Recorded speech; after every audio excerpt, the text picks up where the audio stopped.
bad word that, but if we ever got to it, we would defend each other. Kind of, it's like a sibling rivalry. But one thing I would never, ever defend are the people of Stockholm. I don't care if they are Swedish too. These are the most horrible people that we have in Sweden. They think they are the best, sent straight from God. We're gonna save you all. But the thing is, when they come down here, they say, oh, we can't understand what you're saying. It sounds like you have a hot potato in your mouth. You sound like, can you even read a book? You are all farmers down here. You're la la la.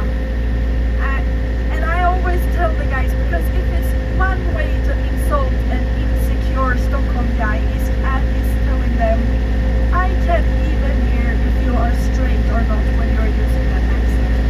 And it's the worst thing you can tell them, because they'll talk like this in Stockholm. Hello, my name is Sonja, and I live in Stockholm, and I have money, and my father buys me everything I want. That's how the guys talk as well.